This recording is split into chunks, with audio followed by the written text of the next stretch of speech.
Can I have them now? They're all mine? They're all yours. Okay, thank you.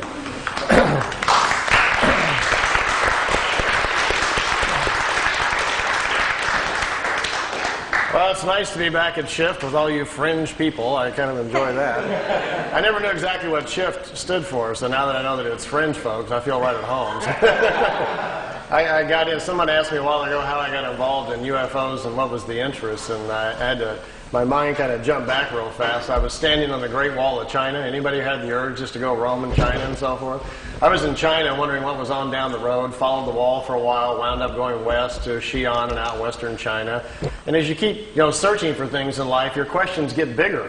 You go out there like to solve a few things like, who am I, how do I fit into the scheme of all this, and then you find out that every time you cross a border, somebody's got a whole new set of answers, knows everything about it, and thinks that they have all the answers. So you cross another border and almost have to start all over again. So there was the journey out through China into Tibet and down to Japan and over into Egypt and so forth. And after running through a few countries, I had heard that there was a gentleman in Switzerland who apparently was having contacts and conversations, if you will, with someone from another planet. And I thought, oh, here's some good stuff. Let's go check that one out. So I saw the pictures, these beautiful, clear daytime pictures of these craft that were supposed to be from another planet. And it occurred to me, if someone was really visiting us from another planet and they were human and we could speak to them, imagine what we could learn from these guys. So I set off to go to Switzerland. Got there, and there was a farmer that lived there named Edward Albert Meier. Most people called him Billy. Turns out he got the nickname Billy because he likes, like a lot of people in Europe, they like to watch our Western movies. And he was very fond of Billy the Kid, and used to carry a gun with him, and kind of saw himself as a cowboy type. So he got the nickname Billy, and people started calling him Billy. Most of all the people who know him, though, call him Eddie because his real name is Edward. So I got to this little small location up in Switzerland called Schmidruti, which is about 45 minutes outside of Zurich. And I'm looking for this guy's place. It's not on the map anywhere. And I stumble into a little post office. And the postal guy says, well, you found it. This is the Schmidruti post office. And I says, well, where's the home of Mr. Meier? And he says, oh, he lives behind the post office in Hinter Schmidruti. So I've been looking on the map for this Hinter Schmidruti, and it wasn't there. And it turns out he lives right behind the post office. So I got on down the road. Make a long story short, I went looking for him at the farm, and turns out he'd become kind of a recluse, didn't want to talk to anybody. He'd had contacts for several years. The European press had just, done nothing but almost ruined his life through ridicule and drawing attention to him and calling him names and so forth. And so he'd had a very difficult time for a while, and it kind of closed himself off to the outside world. He had pulled about 15 people around him to kind of help him with his information. They'd been drawn to come to live with him. So they were all there, and I had a little chat with them, and they were all very angry and upset. How dare I come to the farmhouse, blah, blah, blah. And I said, well, I wrote you a letter. And he says, what is your name? And I said, my name is Winters, Randolph Winters. Oh, we've been waiting for you. We have some things to talk to you about. He says, okay, let's talk. Turns out that they were interested in me and wanted me to know if I could stay for a while, which I did. And I stayed there for 3 weeks. And I painted the barn. I went out and worked with the cows and did fencing, and had an accident on a tractor where the tractor fell over. We had great fun as the tractor tumbled down the hill and missed us and flew over my hills. Had some exciting times for 3 weeks. I found out we had a secret underground pyramid they had built underneath the building over there, a very large full-frame copper pyramid that you could go down into the chamber, crawl up inside of, and sit down on the thing, and I tell you, you go off planet right there. This thing has an accelerator on top of it that sends your mind off into different places. When I was young, my mother taught me a little bit how the mind works and how you get outside of your body anyway, so I did my usual thing that I do. But inside that pyramid, which had been built for Billy by these extraterrestrials, they told him how to build it. It really accelerates your meditation and your thoughts and your individual spiritual powers. So there was a lot of very unusual things going on there. But I didn't get to speak to Billy. He was walking around behind bushes and behind trees, kind of looking at me and watching me, but wouldn't come over and talk to me. So I was told, just leave him alone. When he's ready to talk to you, he will. He doesn't talk to visitors anymore. This was in '86. The last visitor he talked to was like in '84. He really wanted to be left alone. So I left him alone. I stayed there the whole 3 weeks. Went back home to Los Angeles. Had to go back to work. Got home a week later, the phone rang. It was the farm back in Switzerland. Billy likes you. It's okay to come back. thought, great, like I just, got to run right back on Monday or something. So I had to wait a few months, and then I got more and more intrigued. They kept calling me, and so forth. And while I was there, they had given me this stack of notes to read. It turns out the pictures that I had seen, which I'll show you some of them in a few moments, these beautiful clear pictures of these craft from another world, that was just kind of the end of the situation. As it turns out, Billy was brought to this planet. His spirit was put into the other side, the ring around the planet on purpose. He'd come here thousands of years ago, they said. They pull him into life occasionally. They understand how the other side works and how to pull spirits into body when they want to. Later on, I'll explain it a little bit to you if we have time or if that's something you're interested in. And it turns out that Billy's meetings or contacts had actually started when he was about 5 years old. He started getting these telepathic things and then visions. The voices got stronger and stronger. And when he was 7, the voice told him to walk out into the forest where he lives, the countryside in Switzerland, that someone was coming to meet him. He went out into the countryside to the designated area where he was supposed to go. And he says a pear-shaped object, not a round disc or a wedge or anything like that. It looked like a big pear. Remember, this is a 7-year-old boy reporting what he's seen. To him, it looked like small at the top and came down and came out at the bottom like a pear shape. It was chrome, very bright. Couldn't look at it. It was too bright. And it didn't set on the ground. It floated off the ground. And as he was looking at it, suddenly an elderly-looking gentleman with white hair came walking towards him. He didn't even see how the fellow got out of the craft. Came walking towards him, took his hand and led him back to the ship. Didn't say a word. Went inside of this ship. He was set down into some sort of small chair. There was a device spinning around his head. Still, the man had not said anything. And the device, as it started spinning, he said, then everything came clear. As he was sitting in there, suddenly all of his former lives came to him. Who he was, where he had come from, this other planet where he had come from came back to him. They were restoring all of his memories from the previous lives that they had worked with him. They were getting him back up to speed so he could make a decision if he wanted to be involved with them again during this lifetime. He says within a few moments all of the memories came back, and then they open up something very important, which some of you may be working with. You may be aware that there is a language that spirit can communicate with. It's not a spoken language. It is a language of symbols. The Hindus call it the sacred symbols, or combinations thereof. These are images that you portray in your mind's eye during meditation that open up doorways for you into other areas of thought. It also allows you to make connections with older life forms, your higher self. Gets into your Akashic or etheric records so you can find out things about yourself and other people. But this is a language that exists in everybody. It's kind of like part of your operating system, but you've never used it. You don't know the files on your hard drive, so you never bother to go looking for it. Well, if they open that up, like they did young Eddie inside the craft that day, and you have full faculty of that language, imagine the things you could go exploring tonight after this meeting if you understood that language. You'd be very excited to get into a meditative state and use your new language to communicate suddenly with other life forms, people on other worlds. You can even communicate with people on the other side if they choose to answer back.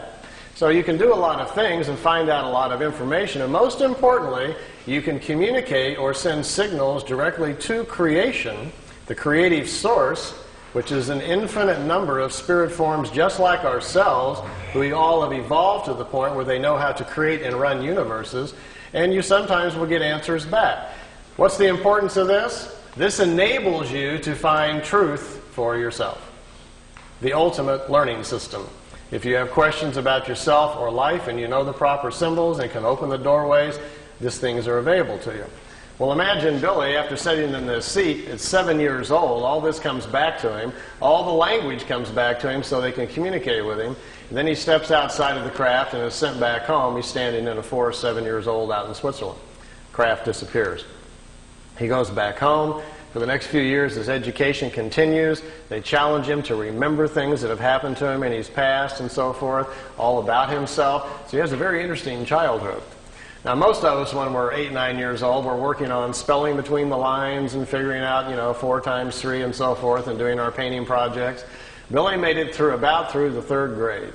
And at that point, one part of his mind was still learning math at the local school, and the other part of his mind is being crammed full of all these very high, sophisticated technical things that they want him to learn. As well as he can't sleep because at night the dream state is so serious and all the stuff that's flooding into his head that we have a very confused young boy here. So he didn't finish his education. Instead, he quit going to school. His parents weren't paying much attention, so Billy would leave the house in the morning, go out into the forest, be left alone, sit down in the forest by himself at 10 years old, go into his meditative state. The stuff would start flowing in. He got educated in the forest. Billy has not lived a life at all like the rest of us. He's never had a driver's license, never owned a car. He's really never even gone into town. He's been living out in the country his whole lifetime. Then at the age of 16, something very interesting kind of happened. On his 16th birthday, the voice he's used to hearing all the time, he thought would come in to wish him happy birthday, was getting very familiar with it. Instead, the voice changed, and it was another voice came into his head. It was a female voice that said she would take over his education, and now it was time to do some serious work. Let's leave home, the voice said. The voice told him to go to India and start studying, that they would direct him where to go. He was led out to India, to an ashram in Meier, India, where for the next 3 years he stayed in those areas and studied their philosophy, the different philosophies of man, went over into Tibet, crossed over there, studied with them, came back. During the 3 years, he had almost 100 contacts with these beings who started showing up in the disc, taking him aboard the crafts and moving him back and forth in time for his own education. When he was 19, he had to finally make the decision whether or not he wanted to go public, whether or not he would work with them to do this or not. Then they says, it's your decision. Now we're going to leave you alone for 11 years to get your life in order. You're a young man. Go get your wife. Go get your children started. Get your family started, and we'll be back. Well, he says, this isn't going to be real easy because I've already seen most of my life inside the craft. He says they have viewing screens that can show you the past or the future. He already knew who his wife was going to be. He already knew he was going to have 3 children. He already knew where he was going to live. He says, this isn't exactly fair. I feel like there's kind of a plan out there. I just have to kind of walk in the right steps. So he says, well, I guess I'll go to Greece where I'm supposed to go, and I'll be meeting my wife in about 14 days on the side of the road. And it happened, just like they told him. He met his Calliope. They were married on December 26th. He was 19, she was 17. They had to sneak across the border because she was underage. He made his way back into Switzerland where he went, and they had their children, and he settled down in the farm area where he was comfortable. At this point, let me show you some of the pictures and things that happened to him. I know some of you have seen many of the pictures before, but I can see on some faces you haven't. We'll go through those rather quickly and show you some because they're always kind of exciting to see some of the pictures. I've got the slide tray going, and I'm on a leash here. Maybe someone could help me start the slide projector. And I think we'll have to slide a little bit this way now, so it'll go by this gentleman. You got room to come to it if you want. All right, well, let's see what happens to us here if we can get an image going here. Do we have any control over lights here? All right, light control. And let's see if we get a nice image here or where we're at.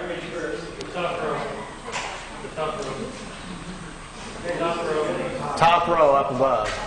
There we go. Well, we can kind of see them. Let's see, this light here is kind of getting on them, huh?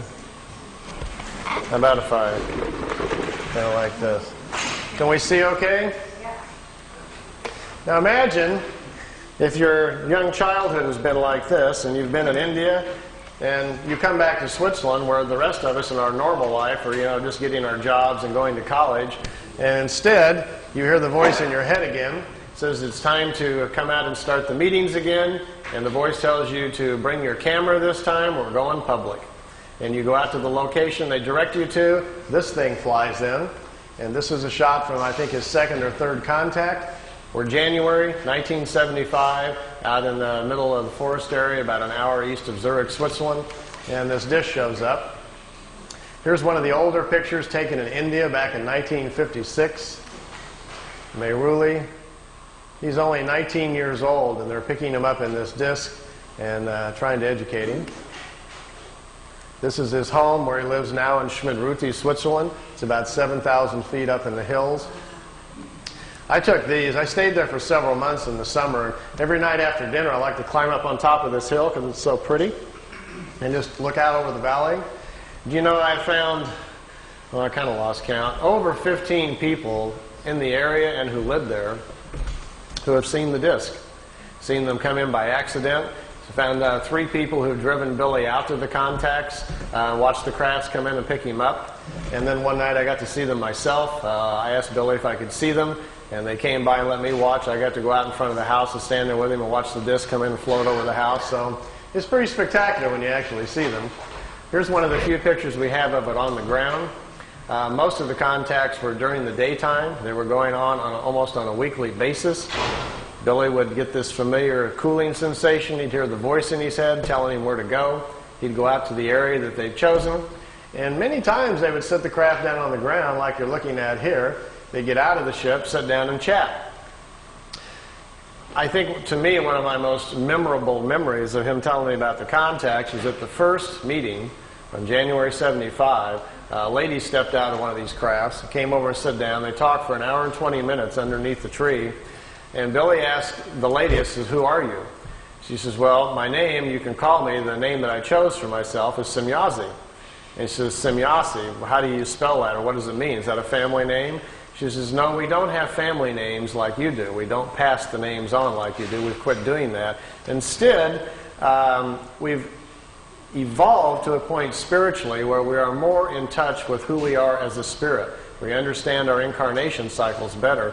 So we choose names which the name identifies the path of discovery we are on and the type of education we're working on during this lifetime.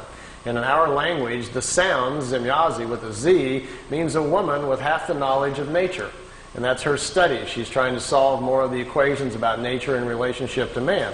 Well, Billy was trying to make his notes. He was trying to make write it down phonetically how the name sounded to him. So he wrote it out, S-E-M-Y-A-S-E, Semyazi. So all of his notes, that's what he always called her. But that's how she called herself.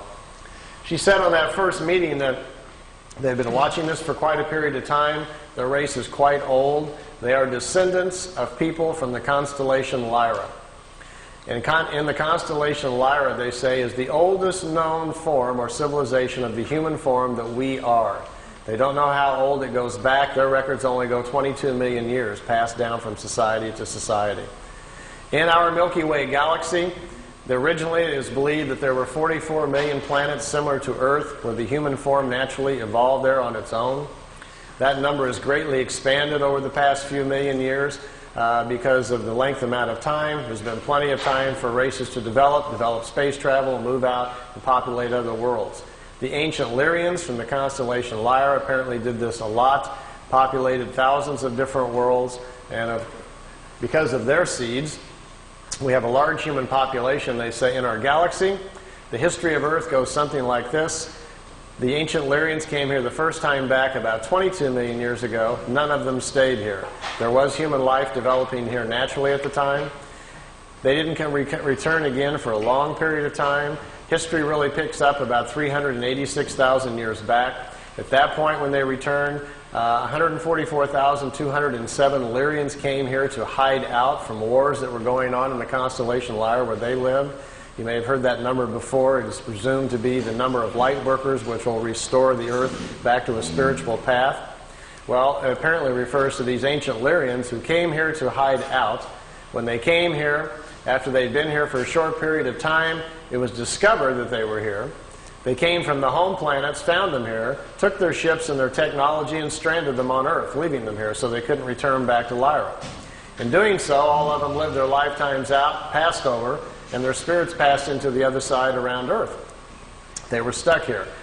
They say historically that's how the white genetic got to Earth. The original Earth humans were the brown skin race. The Lyrians brought the white skin race here. 2/3 of the white people on planet Earth are of Lyrian or Vegan descent.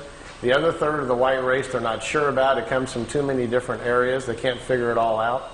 The Asian genetic on Earth is the oldest in incarnation cycles. It's 5 to 7% older, they say, than the rest of the people here on the planet. From Sirius, we had a black race come approximately 20-some thousand years ago, a very highly developed one, brought that genetic here. We have a blue skin race that lives underground. They don't like sunlight. They have a slight blue tint to their skin. They have a large community under France, and there's a large city still in the Gobi Desert where they live. It's a very old race. It's been on Earth almost for 30,000 years. Every now and then, some of them are seen. They come out of the ground in India. Every now and then, you might even hear strange reports about these peculiar blonde, blue-eyed, blue-skinned people, which really stands out in India. So we have quite a mixture of people on our planet. If you ever wondered how we all wound up here, it's quite obvious we all didn't come out of the same monkey, if you want to follow that line of thinking. So we're moving closer and closer, perhaps, to understanding our heritage. And with some of the tool sets and things that we're learning about going inside and finding out more about our past lives, we're beginning to find out more and more that the Pleiadians are probably correct. We come from a variety of different places around our galaxy, and Earth then finds itself in a very unique situation of diverse people all trying to make it on one little planet. They said normally on a planet, when they find a new planet to look into, there is one race at about the same level of evolution and one color. That is the norm. But on our planet, we've had so much interference. We now have people a very wide range of age, a very wide range of spiritual age on Earth, which makes it difficult to get along. You have a lot of very old spirits who can't get along with the young, and vice versa. Our biggest problem, they say, is overpopulation. Imagine for a moment I handed out to all of you some glasses. Remember those 3D glasses in the 3D movies? Well, imagine that I gave you something that allowed you to see spiritual energy. Suddenly you didn't see physical bodies any longer, you just saw the individual spirit. And you could also see the creational energy that made up everything around us, including the planet. So I'll pass all those glasses out to you here for a second. And as you put them on, suddenly all you will see is these little glowing images of our spiritual energy. And if, let's say, we backed out into space so we could see the planet, we would notice that around the planet Earth there are several rings. The first ring forms after the planet cools, and the very first forms of low single-cell creatures begin to form on the planet. The first ring forms. These rings are the other sides for the different levels of spiritual life that's on the planet. They continue up to 7 rings for the different life forms. After the animal kingdom, the lower orders, the insects and so forth are formed, the highest order of life, which is us, comes into existence. We are the 7th ring around the planet at the top. And they explain this to Billy because something pretty interesting is going on. Normally, in that other side, there's a balance of people on the other side. If we are in balance and living our lives correctly, there are 2/3 more people on the other side there is in physical body. That's because at our age of evolution, the average turnaround time on the other side is 152 years.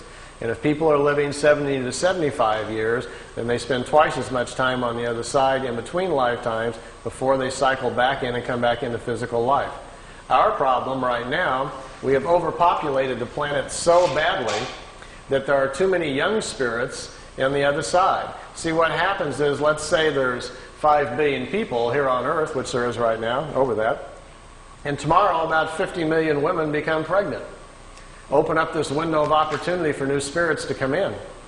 Well, with our glasses on, we can clearly look at the other side and see there's hardly any spirits on the other side. There isn't 50 million spirits to come in. They're already in body because of overpopulation. Now watch what's going to happen. As you watch the other side, you will see little dots start appearing, little glimmers. Those are brand new spirits being pulled into the other side. They're coming out of creation. Creation will sense that there are new spirits needed to continue nature's natural cycles. There's nobody on the other side. Creation flows new spirits into the other side so the cycles may continue. But what's our problem? These are brand new spirits who haven't had any lifetimes yet. And when they come into life, there is no accumulated wisdom to provide their intellect and aptitude, so they will have a normal life like the rest of us. So consequently, we have people coming in who cannot even manage the bodies they're in. They're very short on intellect and aptitude because they have no experience yet. So we probably will label them either sick, ill, we'll send them off to the hospital thinking they're insane or crazy, whatever. They'll have a very difficult time of it, probably die at a very young age. They see this as our biggest problem because we do not understand spiritually what our existence is about and how we really work with nature. So we're ignoring that. We seem very bent on pushing ourselves or worshiping with religions and belief structures which take us away from the basics of nature. So they see it as our major problem. And they said, quote, "We see you as an insane society rushing headlong to your own destruction that could only be averted by a change in mass consciousness." That was on Billy's first contact in '75. Judging by the evening news the last year or so, they were probably pretty correct. I'll dash through some of these pictures so you can see them. Here Billy's got them parking the disc by trees. He was constantly being asked if he could put it by known object, get pictures so they could test them out. So he had them parked by trees, fence posts, over lakes, anything that he could. Here he had the craft overhead and he was recording the sound of the ship. so that they could check out the sound to see if there was something about it they could figure out. Didn't turn out to be so. It's a terrible sound anyway. Notice this craft is slightly different, has these unusual edges on it. If any of you have any context, or tonight you're driving home after listening to all this fringe information, and you hear a voice in your head and it says, look out your window, and you look out the side of the car and there's a white light following you, and the voice suggests that you stop the car and get out, and you find yourself slowing down and you pull the car over the side, and the voice says, would you like to, they'd like to meet you.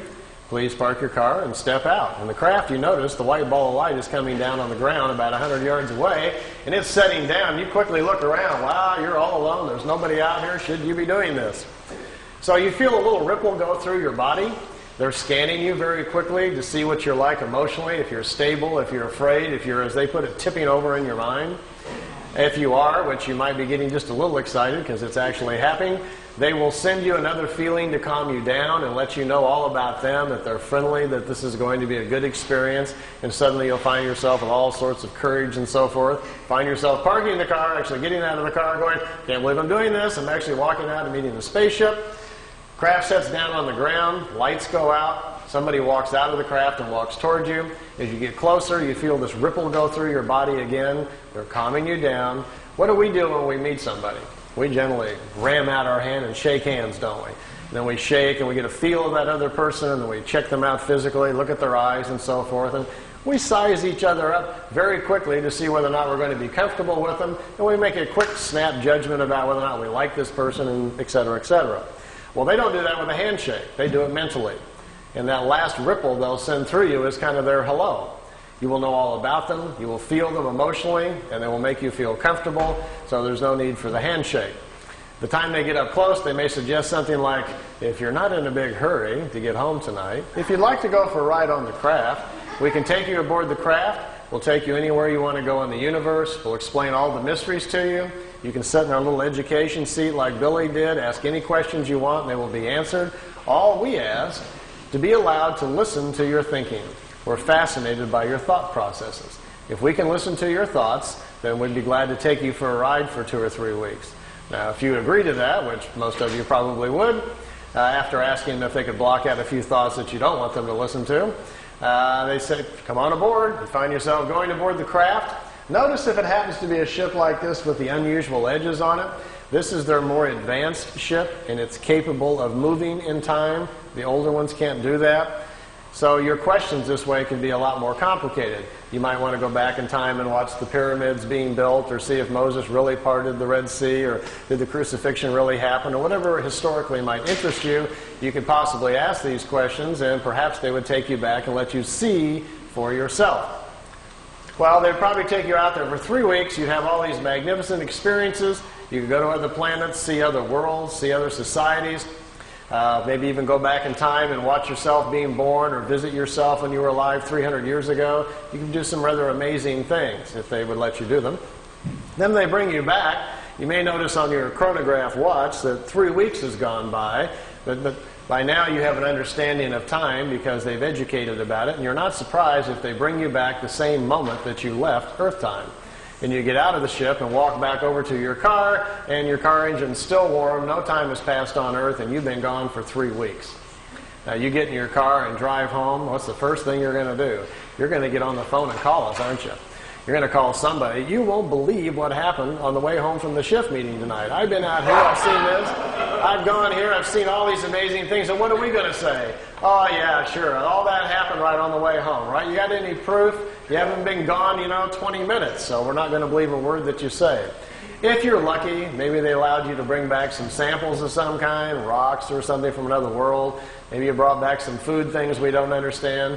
Billy has a peach tree in front of the house he brought back from another planet. And when visitors come over there, they go eat a peach just to see if it tastes different. He has some unusual vegetables in his garden. On the desk in his office, he has crystals and rocks and stones that he brought back from another planet. Nothing that, too exotic that really twists your mind too much, but just kind of different than what you're used to seeing. If you were real fortunate and had a camera with you, you might be able to take some pictures of some other places. That would be kind of fascinating to have a look at. So these kind of experiences don't happen too often, but if they do, and that's the ship that you see, make sure your questions are big. And we want to know all about it, don't we? This is where we live. This is an artist's drawing of the Milky Way. If you flew in a craft up above the galaxy, notice out here there's a little yellow box on the bottom left there. That's where we live. That's where Earth is.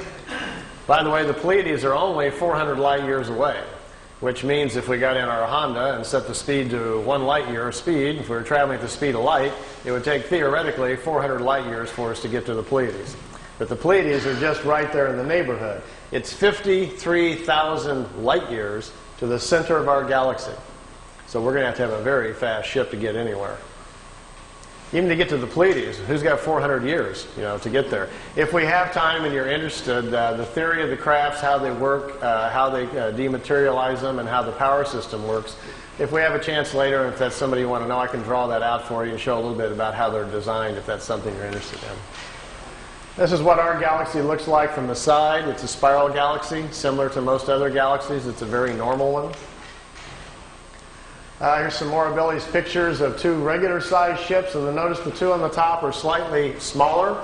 These are remote vehicles. They're in our upper atmosphere, hundreds of them all the time. When you talk to people that claim that they're having visions or ideas, or they think they're psychically connecting with the Pleiadians or the Arcturians or something like that, in most cases it's with these little remote discs. They pick people, 20, 30,000 of them at a time, and they broadcast visions and ideas to people. They're generally never from Orion or Arcturus or Sirius or whatever like that.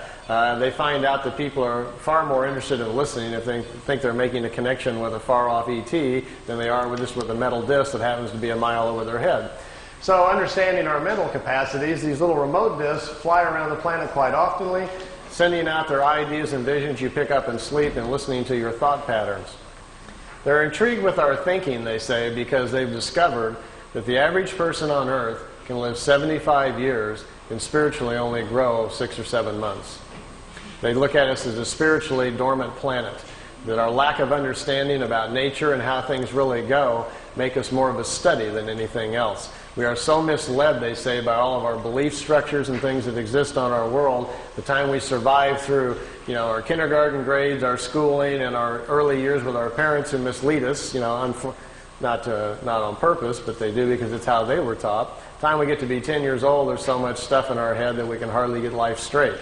Well, you all know how that works. You can't wait to get out of the house and go out, and what happens? By the time you're 30, you run off and go to an S meeting or something to figure out what's wrong with you.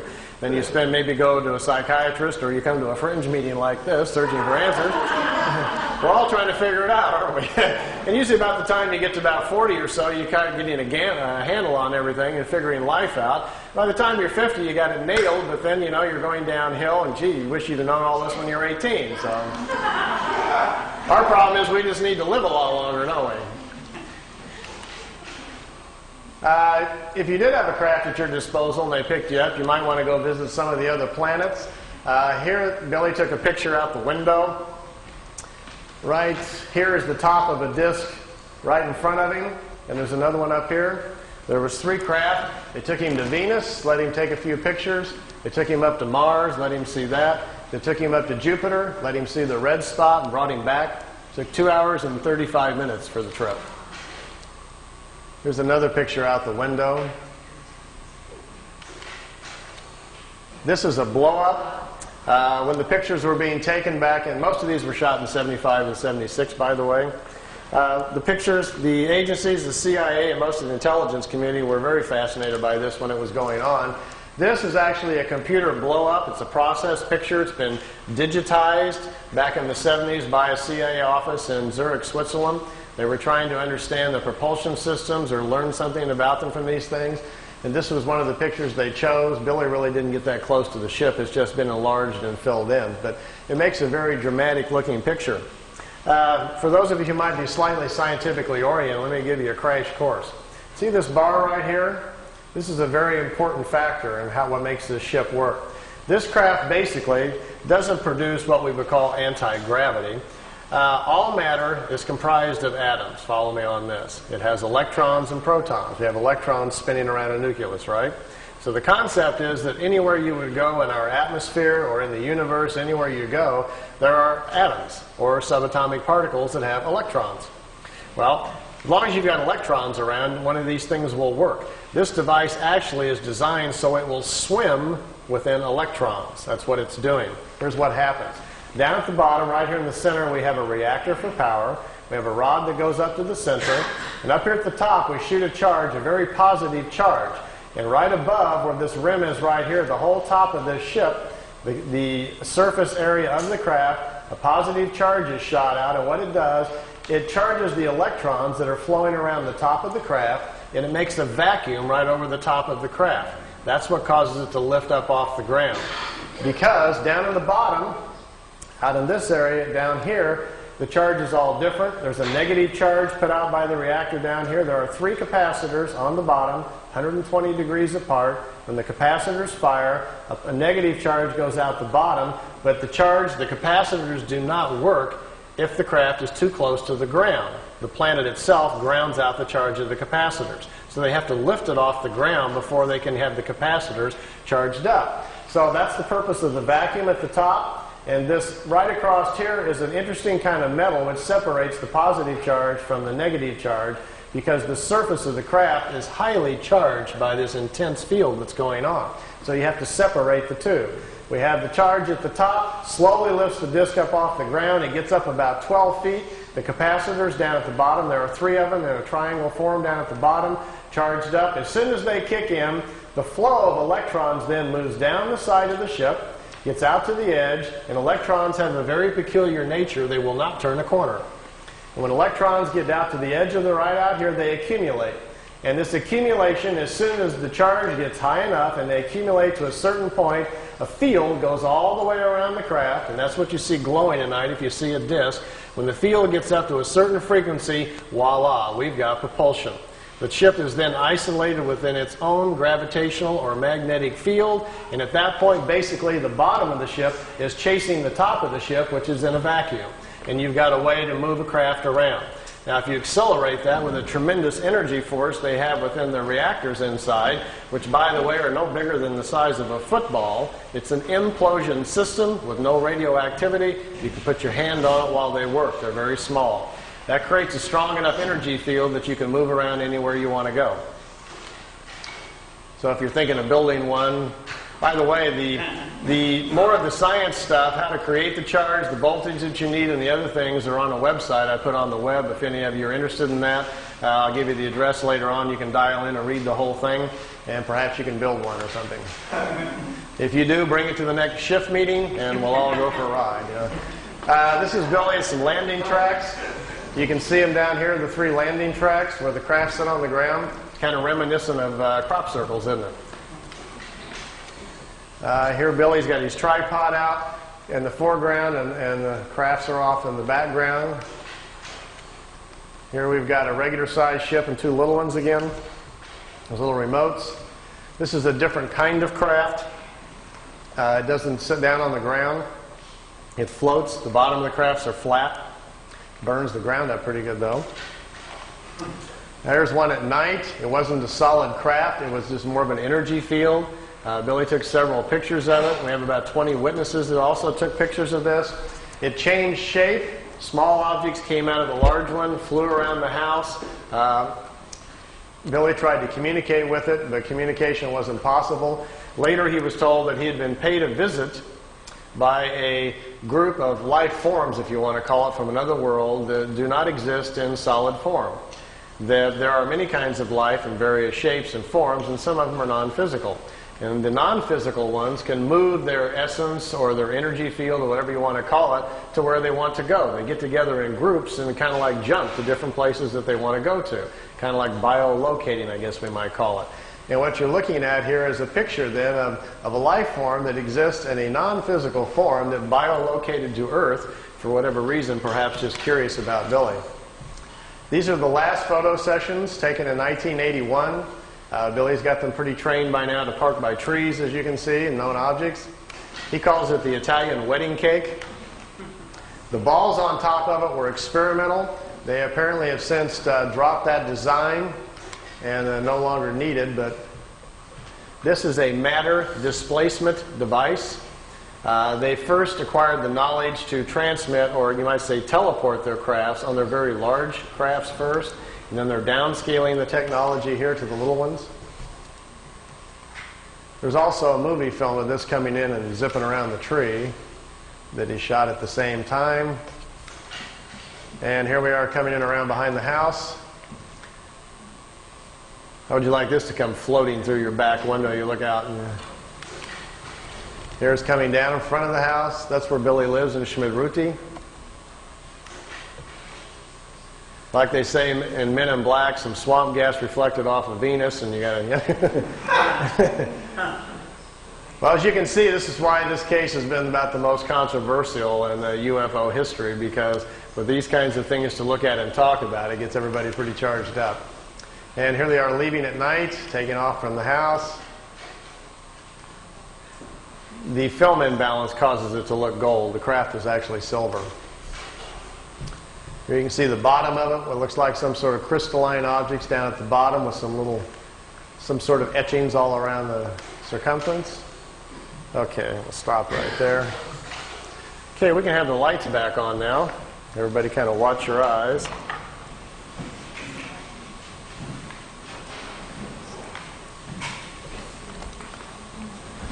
We're back. Meier's contacts went on till 78, ended in October 78. The time I got there, they were pretty much all over. But I didn't go there really to see the ships. My own personal interest really was what we might be able to learn from these folks. You know, it's not going to be that far, probably in the too distant future, maybe sometime within the next 50 years, they are going to land on the White House lawn, or somebody's going to.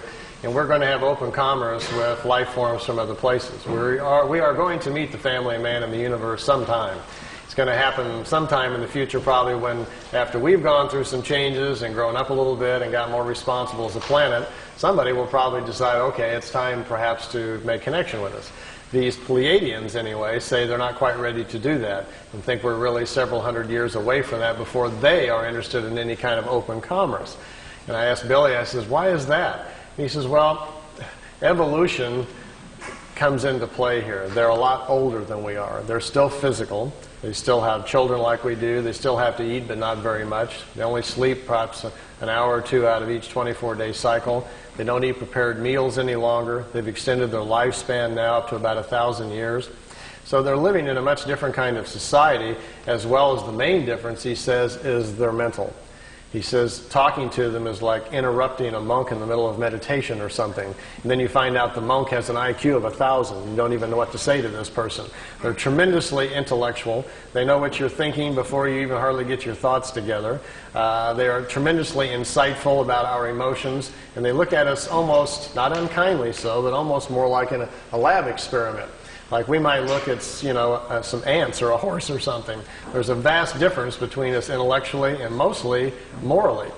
He says they've evolved to a point on their world where they live a lot different than we do. There's this very small population there. There's only around 400 million people on the world. We have 5.5 billion people here. If you've traveled around the world very much at all, this is a pretty crowded place. The planet itself looks like there's nobody on it when you fly up in the air a little bit. But then you go to our cities and we're all just standing on top of each other, aren't we?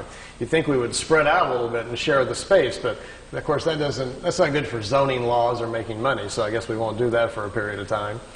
They have no major cities on their planet because, for one, they don't have economics like we do. They don't have government quite like we do either. They have more of kind of a wisdom system where they find the smartest people in certain areas and put them in charge of certain things. What a concept. Perhaps if we did that.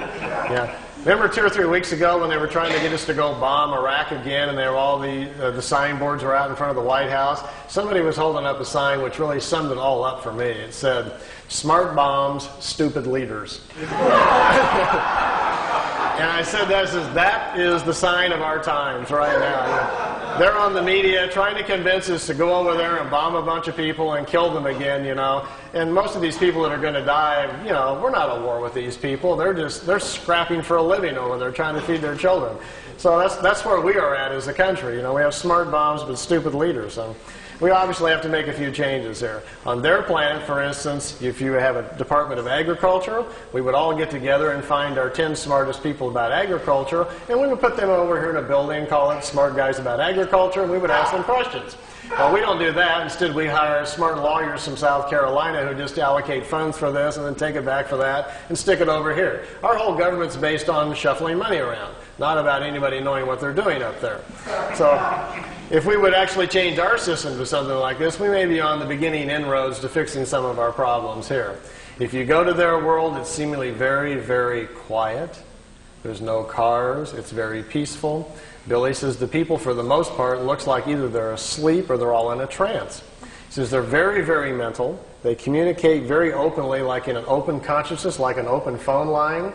And he says there's something going on he didn't understand quite at first. He says, because we're not doing any of this. Imagine that all of us had become mentally so powerful that not only could we listen to each other's thoughts, but we got to the point where we could really honestly tune in with nature and understand it. You could really communicate with a leaf, and you could literally talk to a rabbit as it was walking by you. We were really tuned in with the world we were living in. And then it fell upon us, as the elders of the planet, to do something about a deteriorating environment. And all of us got together, and we knew the answer. We knew if we took part of our mental force and projected it into the atmosphere, we could not only clean it up, but we could put an energy into the atmosphere which would help all the creatures in nature. Everybody would live longer. We wouldn't get sick any longer. Our metabolism would change, and we could control the quality of our physical life. We understood this. So we all sat down one day and said, let's do it. We took hands, we charged our minds up, we got into a higher self as high as we could, and we charged the atmosphere up, and it changed all the life on the planet. People quit getting sick. People quit being emotionally unhappy. It stabilized the planet. The food started changing so that when you ate a small pear or a peach, you no longer got hungry. You didn't need to sleep as much because there's available energy to everyone. Everyone could tune into it to become educated. There was no need for schools. All we had to do was teach our children to sit down and tap into this consciousness, and all of the knowledge of the elders would be available to them. This is how they're living on their world. And they protect this mental environment. They don't let people from other worlds come and interrupt it and upset it. If you and I were to show up there with our cameras and our tape recorders, wanting to, have them stand in front of a tree so we could take their picture, they may accommodate us. But Billy said even when he was there, he continually felt like he had to be quiet, like he was in a church or something, like he knew he was upsetting something going on. He says they don't like a lot of visitors because normally the visitors aren't tuned into what they're doing mentally. And it's looked upon like a virus or a sickness in the atmosphere when lower life forms come to visit. I told Billy, I says, but I thought they'd ask you on a couple of times if you'd like to come back and live there. He says, yeah, you can do that. And I says, well, how would they do that? You being a much younger life form, or even me or somebody else, if we went to live there. I mean, they would let us do that? And they says, well, it's possible. They brought some people there. He says, they might put you in an out-of-the-way area. But he says, they have a way of redoing your thinking. They can fix your brain right up. I says, how do they do that? He says, oh, it's a thing that happens, and he talks, his English isn't very good. He says, before you're born, when you're inside your mother, he says, between the 8th and the 15th week is when your spirit sends the information to the mother about who's coming in from the other side. And there's a signal, a pulse signal that comes into mom's DNA that says, such and such is coming in, so we need to create a brain network that's strong enough to contain all the accumulated wisdom that's coming in. Now, once the brain is formed with mom's DNA and this new signal that comes in, he says, as the body begins to form, after about the 4th month, he says, when there is commitment, when the spirit is ready to come in and it looks like we've got to go here, we're going to have a full pregnancy, he says, then something happens in the acids in the brain. He says, there's a copy of all of your accumulated wisdom from all of the lifetimes goes into the brain and the acids in the brain. And that's what kickstarts, so to speak, your consciousness, creates your thoughts. That's why one child is so different than another when they come in. You got one that's screaming, wild, yelling, throwing fits. The other one's very quiet and smiling, just wants to watch television. This is what sets up your personality and your character traits when you come in. It's that initial download of your personality as you're flowing forward from lifetime to lifetime. It's your operating system that's coming into play. He says if you were to go to a Pleiadian world, they can transplant the acids in your brain and change you overnight. He says you even get choices, almost like designer choices. What would you like to be like? They can take the acids from other people's minds and so forth and put them into your brain, and it only takes about 24 hours and you are changed. You are, for the most part, it's high-speed injected learning. But he says the trade-off is you're no longer exactly you, because who we are as a personality and as a character is a large reflection of what we know, how we think, and how we act. And all that's going to change very, very quickly overnight. So you would have to be willing to put up with that. You're going to go through some dramatic shifts in personality, as well as your intellect is going to dash forward very quickly. So usually what they do is they kind of like pick out the style that you need. If you're a scientific person, lean that way. If you're a more nature person, whatever it is you might be leaning towards, they can give you these kind of injections, so to speak, slowly over a period of a few weeks and very gently change you into a different person. You get up to their speed mentally. And the nice part, he says, is as soon as you pass over and finish that lifetime, it carries forward. That wisdom carries forward into your spiritual self. They'll teach you how to do it. Then your next lifetime, it sticks. So you've, in effect, kind of taken a shortcut in the evolutionary cycles and skipped a few lifetimes down the road. So there are potential shortcuts. It is quite possible to do that. I think what I'll do here, I've got some movie film too of the crafts flying around, and then I want to do a little drawing and go over some of the mind and spirit things we've learned from them about how levels of consciousness and thinking and so forth. I didn't get to do any of these things the last time I was here, so I thought that might be kind of entertaining tonight. But before we get to that part, any questions you'd like to ask about ships, Pleiadians, landings, anything else? Anybody got a question about anything you want? I'm open to ideas. Hi. Hi. What kind of contact have you heard is still happening, say, in the last year and a half or so? And are you still in contact very much with Well, I was at like 86 or 90. All these pictures were taken 75 through 78. The last photo session you saw, that last ship was in 81. After that, he has had a few sporadic contacts, but not much of anything. In 80, when I was over there, Billy told me they weren't coming by anymore. He was not having any more contacts. He would have what he called social calls, where every now and then he would feel them in his head, or they'd talk to him in his head. You might see the disc over the house for a few seconds. They would just kind of check in on him. But the organized, ongoing contacts for his education and our benefit were all over. They weren't going to do that any longer. They'd stopped doing that part. While I was there, I did get to see ships a couple of times. In the last 2 or 3 years, the people that live there at the house with Billy say that he's had a couple of more contacts, and they've been written down in notes. I've read them. Frankly, I don't believe them. I don't think they're written by Billy, for one thing. I think people around the house who have more of a vested interest financially are trying to proliferate the contacts. Billy, no one's met Billy. You wouldn't know if he wrote it or he had not. No one would know unless you understood him and his personality and what he's really like. A sad situation has kind of fallen in over in Switzerland. We have a group of 24 people who own the rights to Billy now. They have since 1984. It's an organization called the FIGU. I was a member for 3 years. The FIGU is in charge of all of the information. Billy doesn't read the mail or do anything anymore. He's just not that healthy. They have got into a situation where they have discovered they can make money by selling the information. And now it's $10,000 for a franchise fee if you want to start a FIGU study group, and $680 a year for members to pay dues to mail over to Switzerland. And when they found out they could get into that and money started coming in, things have shifted. So we have a situation where the human element has come into play, and we don't have this warm, cozy little spiritual environment over in Switzerland any longer that used to be there 10, 15 years ago. So it's become kind of a machine now. It almost seriously borders, I hate to use the word cult, but they've gotten so closed-minded about things that it's going that direction. They're no longer open to other people's interpretations. They're mad at everybody, and it isn't a real healthy situation any longer. I kind of gave up communicating a couple of years ago. All I was doing was getting into arguments with people. Either they're mad that I don't come over anymore, or they're mad I wrote a book, or they're mad I'm doing this or that. And it's not why I went there to begin with.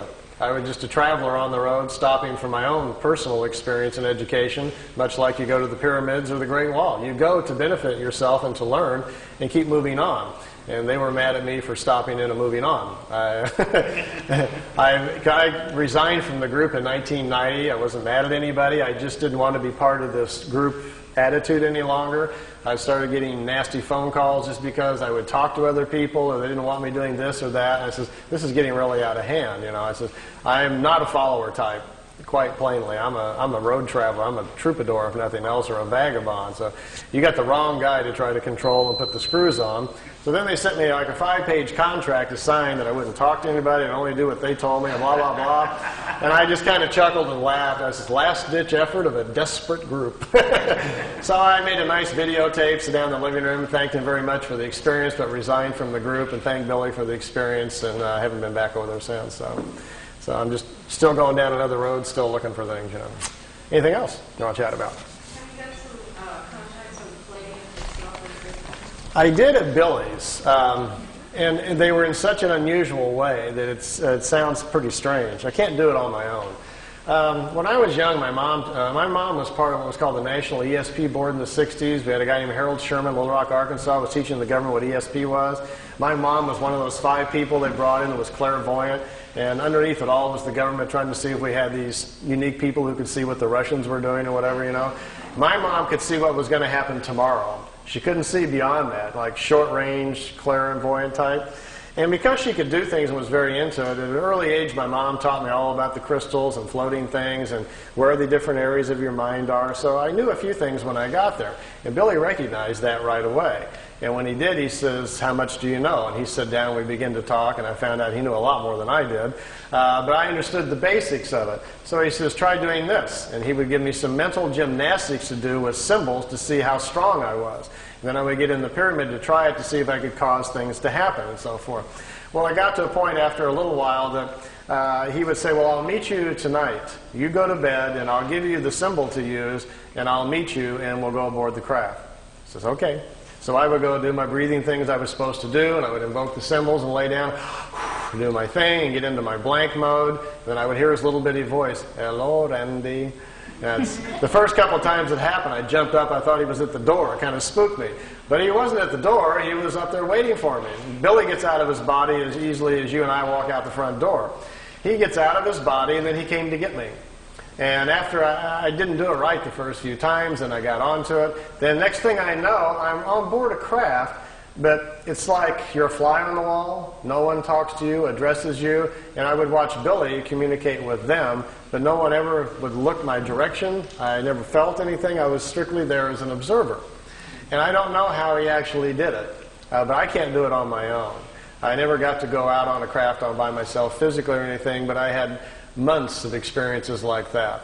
And mostly I was told the reason that they would do that, without having gone through the early childhood of opening up the spiritual language in my mind, they said that most of the people on the planet who are of that old Lyrian genetic are older than most of the other people, and if they are, buried inside them already in their spiritual side are the old memories of the Lyrian lifetimes.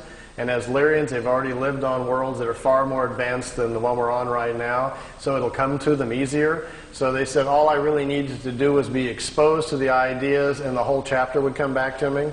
So that's kind of what happened. And with me, Billy would just give me a few things and kind of grin and says, "You got it?" And I'd say, "Yeah." He says, "Go outside and figure it out." I'd go sit down and think about what he talked about, and I could walk back in and explain it to him for 3 hours. Stuff just started coming back very fast. So he says, "We don't need to teach you as much as we just need to wake you up. And once you're awoken, then you can go do whatever you want to with it." So that's the kind of context I had. Yeah. Yeah? Well, when you talk about Lyrian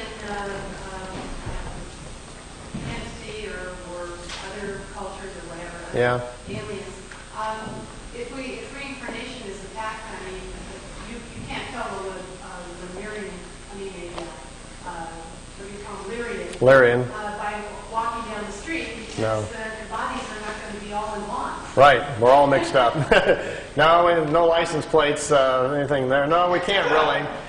For the most part, the ancient Lyrians, when they first came here, stood out quite a bit. They were 7 to 9 meters tall. They came from different worlds with different atmospheric pressure, so they'd be easily spotted. He says this is what went later on to much of the Greek myth and the folklore about the giants. The Lyrians also are the people who in the past have taken earth people and mixed them with fish and with animals and other things, creating the old stories of mermaids and different things. Those things actually kind of happen.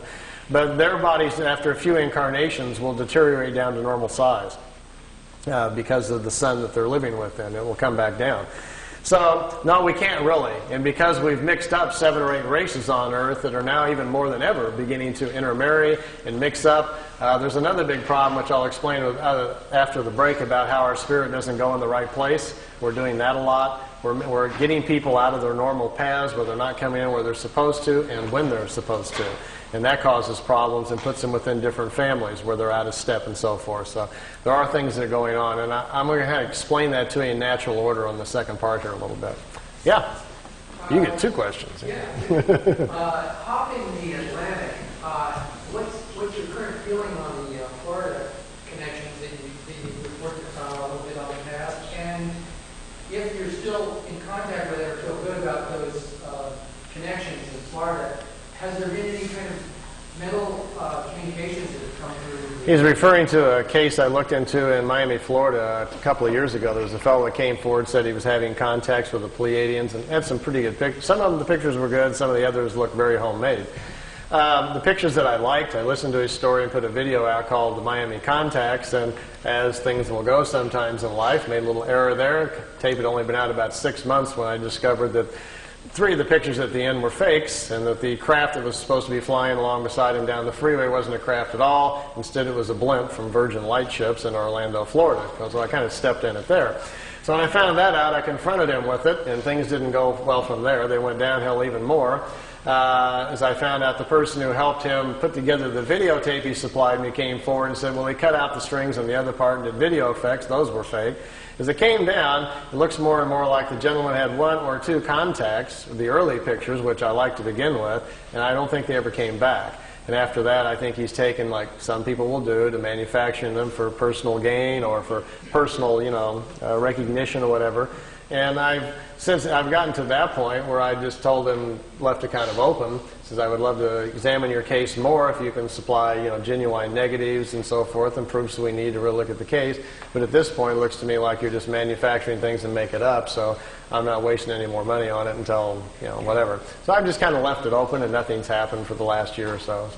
Yeah? Yeah, I used to be into making pyramid years ago. I built some rather good size. I had a 3/4-inch copper pulling pipe and followed many books on it. That pyramid phenomenon, it's not very fantastic. Do you have any... No pipes over there. The size of the plans or what they actually did? The pyramid itself, you can't stand up in it. It's probably this high, and it's solid copper. There's no tubes. It's a solid copper frame. Really, the solid ones are the only thing that really work. The tube ones are very, very mild, and the effect is not very strong. But the dimensions are same as the Great Pyramid, the standard pyramid geometry. It's a 4-sided pyramid, just like the Giza Pyramid. The top of it, though, has a little device on it. It's an accelerator that accelerates the mind waves. So when you meditate stronger and deeper quicker. So you're out of time within seconds. You don't know where you're at. And you're not allowed in it unless you have the buddy system. Somebody has to watch you go in, and the timer's put on, and they watch you. I wasn't that good, but a couple of the people there at the center float when they get in. After about 10 minutes, their bodies get to such a high state, they start twisting, and they're just turning around in the air. And they have to be on a timer to bring them back down. And they watch their bodies so they don't fall on their head and things like that. So some of them are quite astute at it, much like the people in the East are at it. The accelerator is no longer there. It was taken from Billy. The Pleiadians took it back. They made it for him and provided it. They took the accelerator back, so it's no longer on the pyramid. But this pyramid's solid copper. So it's solid, all the walls, and it's like a little entrance. Yeah, you go underneath. It's copper, right? Yeah. Yeah, you go under, you crawl underneath, and you come up inside of the pyramid and sit down on your little pad and get into position so your head's 2/3 of the way up, the critical spot there where the waves come in. The function of a solid pyramid is to block out the world. See, all of us are broadcasting all the time with our minds, but we're not used to listening to other people's thoughts. Instead, our fields protect us from that so we don't hear it. So my point is that we are living amongst everybody else's broadcast, and plus all the stuff that's in the air all the time, from radios and TV and everything else that's in the air. But you're just not consciously aware that your mind has to defend itself from all these field energies, as well as properties that are moving in the universe. The function of a solid copper pyramid, once you get in, and the reason it's copper, that's the best defense against other kinds of field energies. So you're isolated more, and that's what you're after. By becoming more isolated, your mind then no longer has to defend or protect itself, so to speak, from outside influences, and then can better do its own work. That's the concept. And then if you have an accelerator, you're no longer not only are you not protecting yourself, you're turning up the volume on your own mind. So you just move forward on the evolutionary scale about 1,000 years there, or 1,000 lifetimes very quickly, by suddenly being isolated, having your own field intensified. So there's a whole process Billy puts the people in the group through to learn clarity of thought, power of observation, to see things clearly. He doesn't let anybody in the pyramid who emotionally is out of balance, is prone to fears, anxieties. You have to learn to control all that before you're even allowed in it. So it's a whole system of mind and thought, which I'll go over with you a little bit on the next section. And once that's obtained, then you're allowed to use the pyramid, and then who knows where you're going to go from there. So, yeah. No, I never floated around. I'm not that good. But yeah, over here.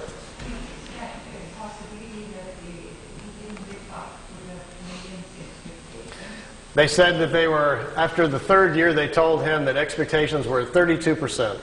That's about where it was at. The contacts were stopped because Billy's health was failing rapidly from trying to control the group around him, which was getting very out of control. Once the people around him learned what was going on, it settled in on them, the levity of what was happening. This concept of being special set in on too many of them, where they thought they were better than everybody else and they'd been handpicked somehow for the planet. And that thinking got carried away and the group just got very out of control. And at that point, they says, we stop at this point. It no longer serves our interest. So to them, in many ways, and they told Billy throughout the 3 years, that much of this is a test to see how people will respond with open contact with us. We'll have physical contact with you. The people that live around you, we will not have physical contact with, but they will be made to know it's for real. We want to examine what happens to the human condition when it tips over, when reality steps in and, takes over your current thinking. And most of the people at the center did not do very well. The original people all became, like, as Billy calls them, pit vipers, all snapping at each other, jealousy, infighting, arguing. Suddenly everybody hated each other, fighting over money, who's sleeping with who, and it became a real nightmare. So Billy was like, stop, stop, stop. This is becoming a madhouse, and then at that point they stopped it. It went a lot longer than expected. Let me show you something. See these tapes? This is Billy's whole 3 years of meetings. There's stacks of paper this high, all of his notes. I took them and put them all on audio tape. This is the whole 3 years of his meetings, and they're in chronological order. As you listen to the tapes, it will tell you, even after about the third or fourth meeting, already they were considering stopping because they could see that it was too fragile for people. It says, we can only take this so far. So they decided to kind of test it out. And all along, all throughout the contacts, they were always very concerned about that. In almost every meeting, they would discuss someone living at the house, how they were thinking. This person is dreaming incorrectly, becoming very fearful. This person is becoming overwhelmed with their ego, and they're starting to get jealous. This person is trying to make the other one look bad. They were studying everybody's human condition. And so to them, it became kind of like a laboratory thing, and Billy was kind of like sitting in the middle. He's got all these 10, 15 people in the house behind him that are going berserko, and then he's trying to keep his cool and get them to keep coming back. I think 4 or 5 times on there, he's literally almost on his knees, please come back. I want more education. Let's continue. And they kept saying, like, that's enough. It's time to stop. And at the end, the last contact in October 78, they put him under what they called a probation for a year. If everybody could get themselves together and calm down, they would start them again. But it got worse. Instead, people just went nuts around the house, and Billy says no more, so they didn't come back anymore. Yeah. Yeah. Those big volumes that Wendell Stevens put out, really rigorous translations, how complete or accurate? Wendell Stevens was the original investigator on the case. That's how I found out about it. The notes, Billy's notes, the 1,800 pages of all of his typewritten notes, Wendell has a set and I have a set, and Wendell made the messages from the Pleiades books out of those. Wendell didn't change anything. What Wendell did was leave things out that he didn't think people were really ready to hear, and most of that was pretty much all the spiritual stuff. Wendell's not comfortable with that. You must remember that Wendell's more of a nuts and bolts, chase the UFO picture kind of guy. So it was his decision just to leave a lot of that out of the books. But from what I've read in him, Wendell didn't make any effort, neither did I, to try to change anything. And we just figured, let the marbles fall wherever they do. My book, The Pleiadian Mission, is a little different. I actually went to Switzerland because Wendell and Lee wouldn't give me all the notes. And so when I was traveling on my next trip, I said, I'll just go to Switzerland and get them myself. So when I did, I was interested in all the stuff that wasn't in the Messages books. Of course, the Messages books weren't all out yet at that point. So what's in mine is pretty much, most of the book is 67%, 60 to 70%, mostly the spiritual stuff, which is what I was particularly interested in. The book isn't about the UFO case, it's about the Pleiadians, how they live, why they came here, all about Earth, our history, what a creation is, what a universe is, all about the incarnation and the cycles and everything. These were the things, the questions that I had, and that's predominantly what's in my book. So your book is your book a summary then of this huge? Yeah, in my words. Yeah. And I think in some ways, not to put Wendell's down at all, I'm a big Wendell fan, I love the guy, but my book is probably more accurate at the things I talk about than his, because Wendell wasn't interested in a lot of those things. Wendell felt obligated to put it out, but didn't care that too much about it. And there's a lot of places in Billy's notes where things are not explained well, and they just didn't get it right, and then later on they fixed it, and Wendell didn't know about that. So Wendell didn't take the effort really to, like, look into things that much because he wasn't that interested in it. Of course, reading the translations are an exercise in masochism. I've got one set of them. I used to make sets of them every now and then for study groups. People, the whole pile of them. Yeah, well, they were translated by a German student who didn't speak English. So he got a dictionary and transliterated it, just word for word without fixing the grammar. So it's as you read it, after you read the first few pages, that you're about getting a headache trying to figure out where the adjectives are. Why isn't the adjective over here? And we don't speak that way. But then you get used to it. You get a flow after a while, and you kind of look at sentence by sentence, and then you start reading them a little bit better. So the translations are lousy. The first 3 books of the 18 books I had translated in beautiful English. I paid $2,500 a book to a translator. I was going to do the whole 18 and then put them out on the market. And I just gave up. I couldn't afford it for one thing. And about that point is when I decided to get out of the figure, so I just gave up. And I had put the whole thing on audio tape, so I figured that was enough. And then I picked out the more interesting parts of all the notes and put it in the Pleiadian mission book and stopped there. It's just too big of a task. You have to do the whole thing. There's also some other books that Billy didn't give me, but which I read over there. There was 2 more books that Wendell doesn't have and I don't have. There's actually 20 sets of the books. But the last 2, there's very little information from the ETs at all in it. The last 2 are all about the people in the house arguing. All the fighting, people were suing each other. One guy called the sheriff on another guy, and somebody's sleeping with somebody. It's just a big soap opera, and that's why he never released those. He never gave them to Wendell either. It's a real interesting study of what happens to a small group of people in a remote area when something like this happens to them. They were just overwhelmed with it, and the human condition went crazy. So now none of us would do anything like that, I'm sure. But yes, I could write a whole other book just on the soap opera of my life inside the figure, all the stories and everything. But I'm not so much into the messenger, I'm into the message, so I really wasn't looking at any of that. I went over there for my own self to get educated, and that's all I really paid attention to. Well, let's take a little seat break. I see a lot of people squirming. And men's room this way, and ladies' room is that way. And I'll be at the table. He's down, and they're punching everything. You might want to squirm around in your seats just a little bit so you can see the TV. I've got a little extra videotape you might kind of enjoy. I mentioned earlier about those of you who on the way home tonight might catch a ride and get to go see a few things. What kind of food? Meier says he never saw them eat anything but like apples and peaches and oranges, just fruits and stuff. They don't eat. He says in their homes there's no kitchens. They don't make meals. He says basically they almost don't eat. They would just go nuts at a Jack-in-the-Box, I imagine, He says they kind of munch. He says they don't have to eat very much. They eat very small quantities. And something in their atmosphere controls their metabolism. They don't get hungry very often. And they don't sleep very much. They go sleep like an hour and a half and 2 hours on a 24-hour-a-day cycle. But he says they're in deep REM within a couple of minutes. They just fall out like they're dead. They wake up in about 2 hours. They're totally revitalized.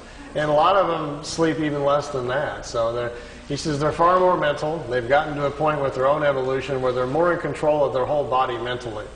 And so things are a little different. We're a little out of control with our bodies. So, What I've got on the tape, I've been up here a couple of times before, and usually I try to bring some new things for every time when I come around. I've got several tapes laying around the house that I've gotten in various places. What's on this tape?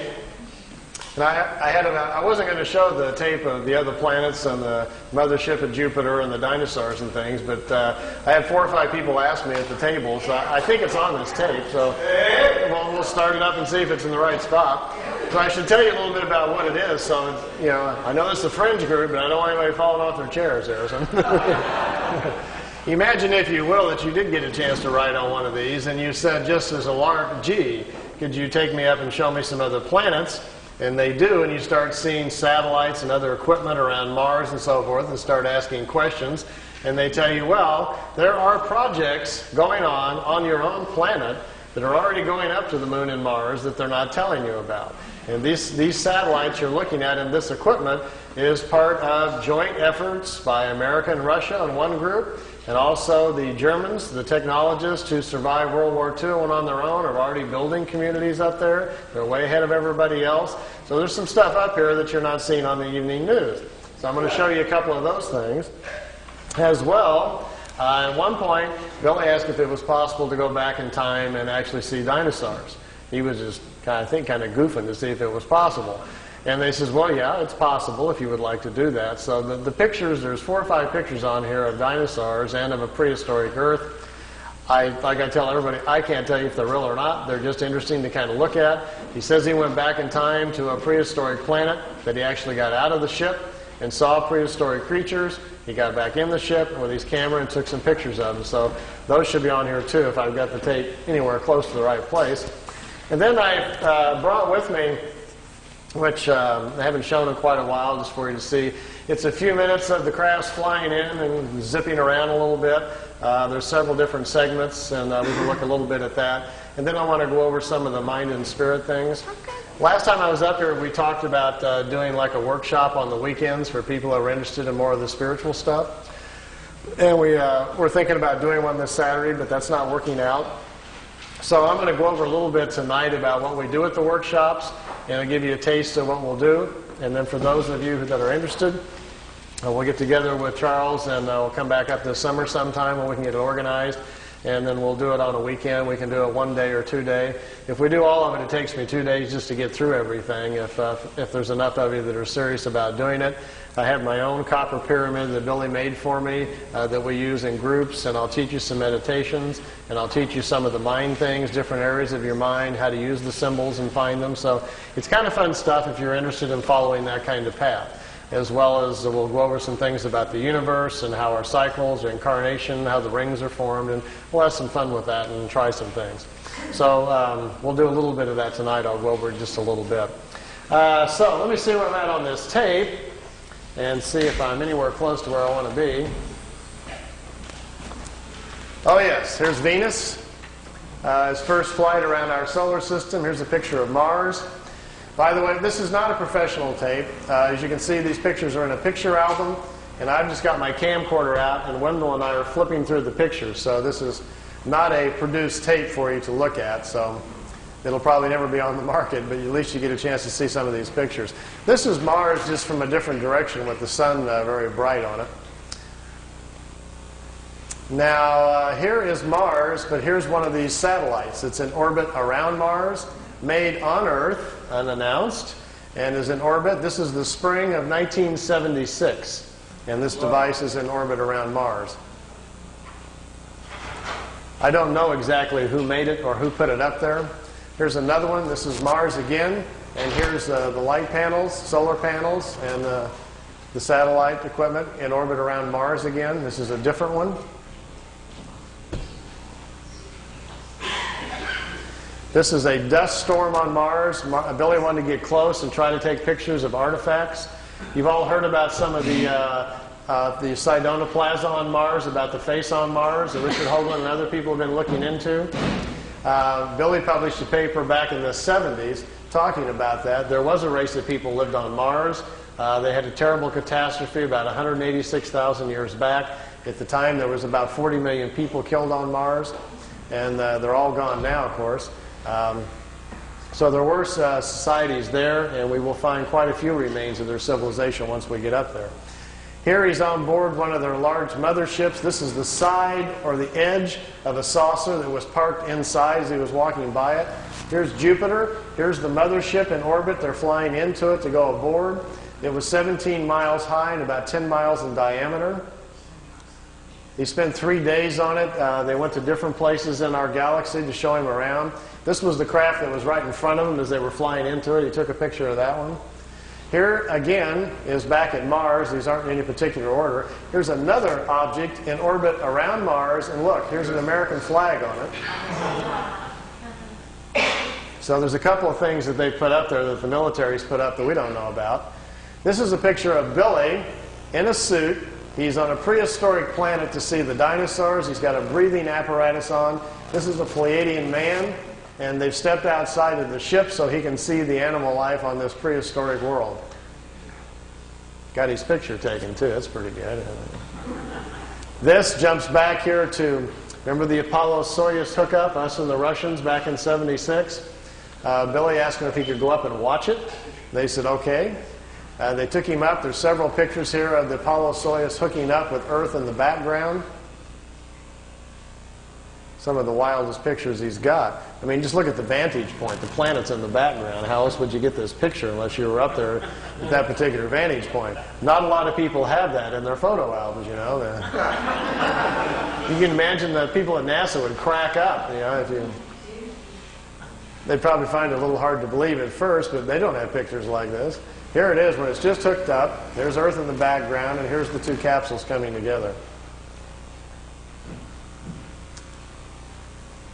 This is the top of the mothership. There's windows, but there was nobody in the windows as they came into it. We really missed out here. Billy shot, he said, 3 or 4 rolls of film inside the mothership, talking to people and going up and down the halls and so forth. He lost all of the pictures. They were all stolen from him. We've only got 2 or 3 of them left, and they're really practically nothing. This is a prehistoric Earth. They're back in time. That's Earth in the background. That's a moon in front of Earth, and he's looking over the surface of another moon. At that point, they told him there were 2 moons in orbit around planet Earth. We think we're about 60 million years back. Here's another picture over the surface. Neither one of those moons is currently the moon that's in orbit now. The moon that's in our orbit now, they say, has only been there around 5 million years. Look at this one. This is another piece of equipment in orbit around Mars, and it's huge. It's like a space station. And it's in orbit around the planet. It's also from Earth. We haven't heard anything about that, have we? Here's the dinosaur pictures. Billy's back inside the ship, and there's a viewing screen in the craft, and he says he's taking these pictures. Here's our first dino. He's got kind of gold-brown skin, got large hind legs, short forelegs, and a head that looks kind of amphibian, like a vegetarian type. Here's the second one. There's a bird here apparently dropping some food or something. Is that Charles? Charles dropped his food. This one's pretty hard to see. Here's the head of some sort of creature crashing through some bushes here. It's hard to tell. I know it's probably hard to see these anyway from back there, but just the idea that someone could actually go back in time just really gets my brain going. There's a bird. There's his eyes, some pretty nasty looking teeth. And the last picture after this one is the strangest of all. It's a plant that has an insect head. Billy calls it a plantum. They were trying to explain to him how the evolution of different life forms goes. How, for instance, here's a plant life when the plants are the food kingdom of the world. When the plants evolve to a certain level of evolution, then these lower order forms, here's a small head, and this head is part of that plant. There's these 2 little eyes. It's an insect, the beginning of insect life on the planet when the food kingdom has evolved high enough. There are 7 different stages, they say, of spiritual energies or creational energies on a planet that create the many different kinds of life forms. There's a transition from one kind to the next. Ours is the 7th or the last one. We have to wait until the animal kingdom has raised the evolution of the body material high enough so our cycles can start. Okay. Oh, I didn't know these were on here. These are some of the Miami pictures. Some of the ones that I didn't put on the tape, because I'll kind of go through them here. Here's the kid in Miami. His name is Manny Escondon is his real name. He's taking notes. Here these discs came in. His girlfriend took the pictures. These are flat-bottom discs. They're made on Earth. They're called Vril disc, B-R-I-L. They're manufactured down in Brazil. They also have a factory down by in New Schwabenland in Antarctica. Here's another picture. There's a news copter came in. Look at the first three discs. When they see the copter, they start to turn invisible or put their shields up. And the first three crafts, they go out in a series, are just becoming invisible when he snapped the picture. It was taken with a Polaroid at a 30th of a second, so it caught it right in the end of going out there. These discs were designed by German technology in the late 40s. The first ones we know of that were tested out were probably around 47 or 48. They're called Vril levitation devices. As you can see, they actually fly quite well. Notice the nice V formation. Being typical earthbound Air Force pilots, they're still flying in formation. We understand this technology a little bit because intelligence has shot down some of their ships, learned how they're doing it. And when you hear rumors about how the Americans are building flying discs, what we're doing is playing catch-up to the German technology that's been around since the 40s. Their technology has accelerated tremendously. They make two different types of levitation devices. That's what we're doing out at Area 51. We manufacture the devices in San Diego. They're put together by General Electric. We test them at Area 51. Here's the German disc parked down on the ground at a facility down in Brazil. Here's four guys standing next to it down there. There's a whole row of them. He couldn't count how many were down there. He had his Polaroid with him and grabbed a few short shots here. Over here's two guys here on a craft coming in. You can see the two guys standing here. And down here at the bottom, which I know isn't clear, is one of these old bell-shaped crafts. Many of you are probably not familiar, but there was a fellow named George Adamski back in 1962 who claimed to be having contacts with people from Venus. This was the craft he was taking pictures of. George's contacts were real, but he wasn't having contacts with anybody from Venus. The blonde-haired ladies that were inside the craft were actually from Brazil. That's where the crafts were flying out of. They've been making them down there since about 1947. They find it very convenient if they make contact or land somewhere to tell people they're extraterrestrials, and we're very open to it. If they tell them, hi, we're part of a German intelligence group from Brazil, people would freak out. I got my camcorder and I've got my micro lens on here, getting as close as I can to this picture.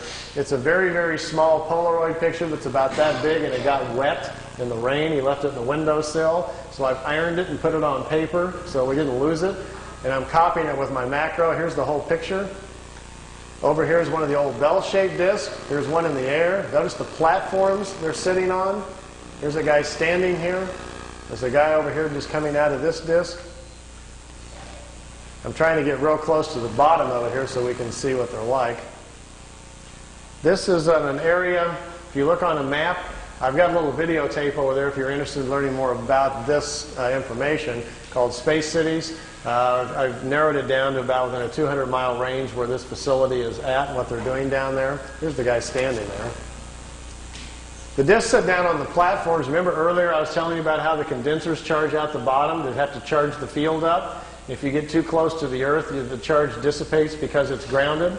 These metal platforms, they sit them down on the platforms, then they can keep the ship charged up. And if they need to take back off right away, they can. They don't have to wait for the ship to charge back up. The platforms charge them up for them, so they can lift right back off. If they would set it down without the platform on the tripod legs, they got to go through the process again of charging the capacitors up, which takes 3 to 4 minutes.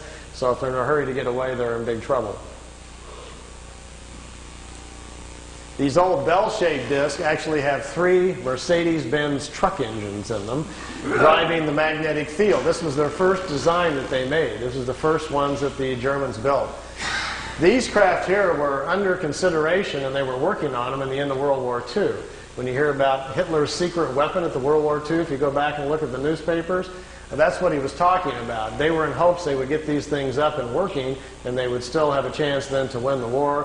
Fortunately for all of us, they did not, or we'd all be speaking German today. Interesting side effect, too, once they finally did get them up and working, they made lousy war weapons because the field around them prevents you from dropping bombs or anything out of them. It ignites the bombs.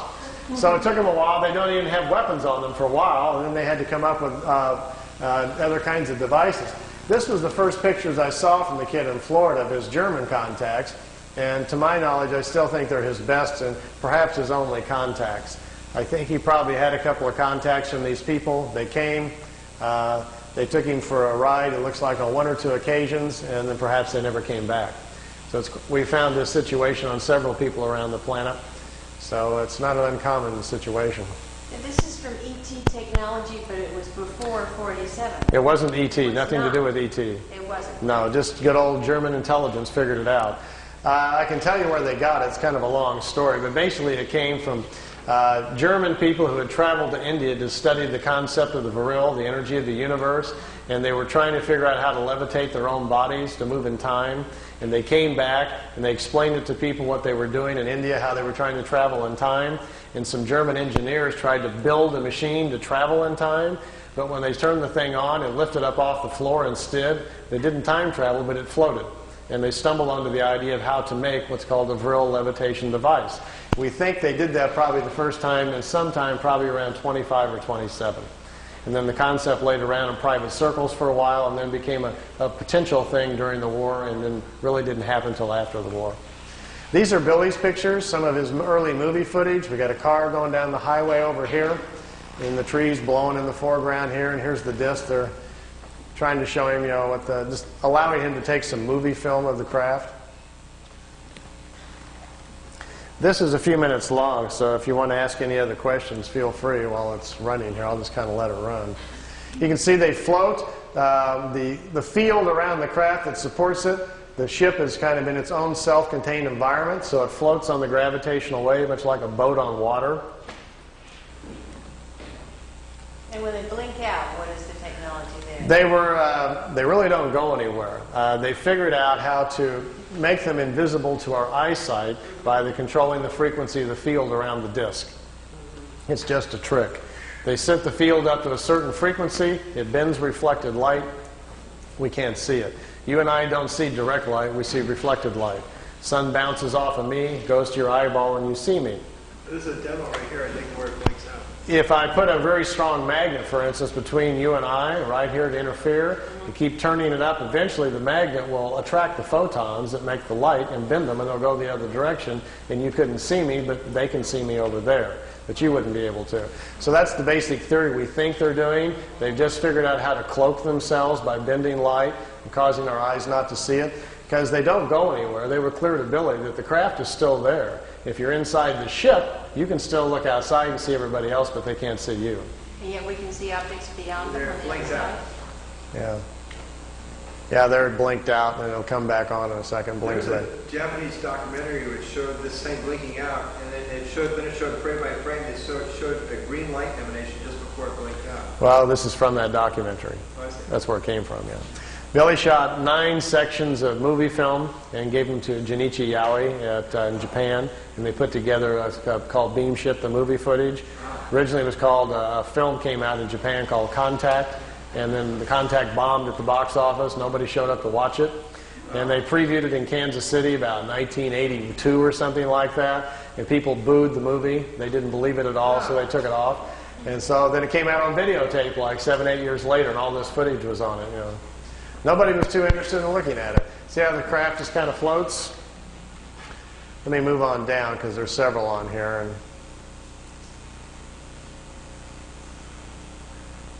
Billy's not really zooming in. He doesn't have a zoom. That's the Japanese cameraman excited. What you're looking at is Billy was in his living room showing this footage on his own movie projector, and the Japanese came over with their video camera in the living room sitting next to him, and they're taping off of his screen. So that's where we get this. Here's another section of it flying in. I'll kind of fast forward through some of these because I think it's kind of long. So.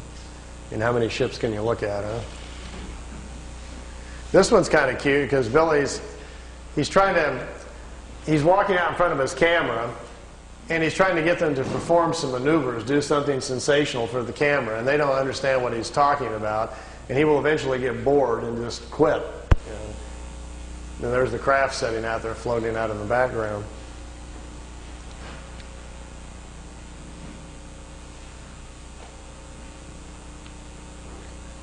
But the best ones are still to come. Let me move on down the road here a little bit.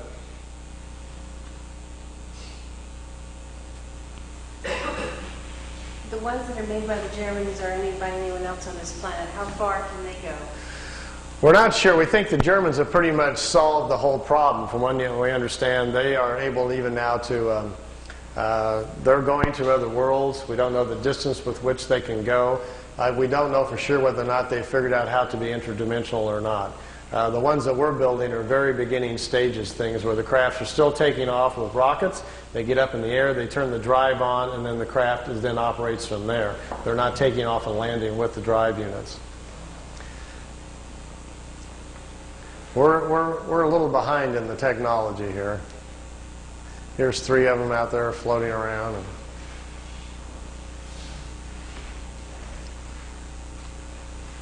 Is anyone else in league with the Germans? How with the Japanese? You know, that's the curious thing. I think at certain levels of security, obviously, on this planet, everybody knows what everybody's doing. So it's at some point up there in higher levels, everybody knows what the Germans are doing, what the Americans are doing. We don't know. We're the last ones to learn about it. But I tend to think that the Germans have probably, I like this one, that races across and then wobbles. There is some cohesion, if that's the word, between America, England, and Germany, but I'm not sure exactly what it is. I think we've tried to get along with them at some point to get information from them, but the people in Congress know that the United States is not interested in having open contacts with a renegade band of Germans. Everybody's going to yell Nazis and scream, and it's not going to work. Are we dealing with the Nazis? Apparently not. After the war, they were very fragmented, separated, and went their different ways. The group that's building these discs, apparently, are the ones in Brazil and the other factories over in Tibet, apparently have gone off planet, met ETs, and become very spiritual-oriented on their own quest and don't hang out with the others any longer. So it's not really very clear, but I think in the future that's what's going to unfold, what we're going to find out, what's been going on the last 40 years here on our own planet.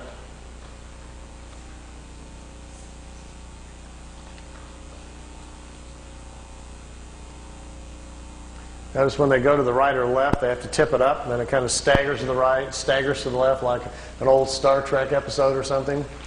That's because out the bottom, we're pretty sure the field comes out the bottom and has to push the craft, so it kind of slides to the left in an awkward manner.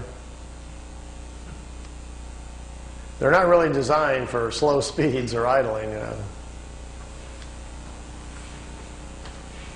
So they can go really fast against the... They're not very good at slow speeds. But this thing about traveling beyond light speed to convert into like spiritual thought energy? Lights, please. Yeah, one more thought on that, and then we'll kind of get off the engineering here. You obviously can't go that fast. We already know there's something called the mass speed correlation theory, where we cannot accelerate any matter beyond a certain point and it implodes upon itself. That we already know. So even if I had a ship here today, we all got aboard, for the price of admission tonight, we're going for a ride. We went out and got in the ship and got inside of it and punched the button to say, go to, where do you want to go? Let's go to the Pleiades and say hi to the folks. Well, we couldn't fly there in the ship. It would take, even with the speed of light, and we'd be going 400 years to get there, so we don't have that much time. So they have obviously come up with some methods to move the craft much faster. I've had a couple of talks with independent engineers that are designing things, you know, for JPL and NASA and what their theories about it, just to see if they were thinking along the same lines at all. I says, how are you ever going to accelerate anything that fast? He says, well, you're not. What you're going to have to do is make it interdimensional. You're going to have to change it from a physical form to a non-physical form so it can move at the speed of subatomic particles. And when we do that, we're not sure what's going to happen.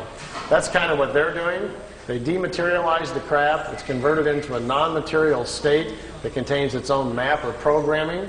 And then when it's in a non-material state, it's no longer in reality, in the three-dimensional world.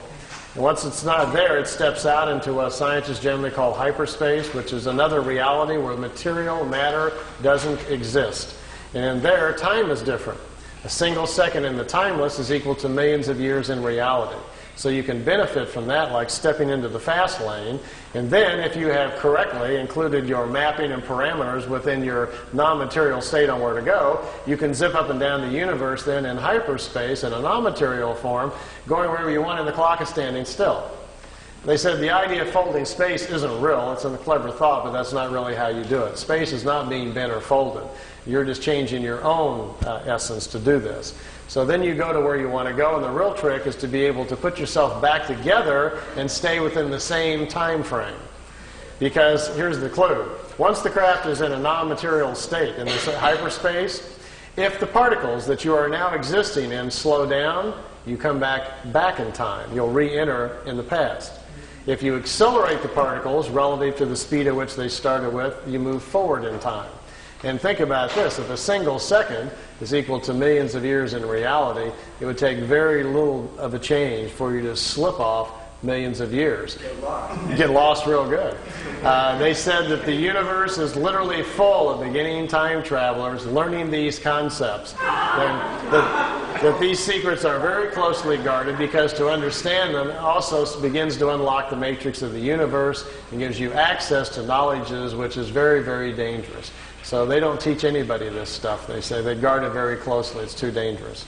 They being the ETs? Yeah.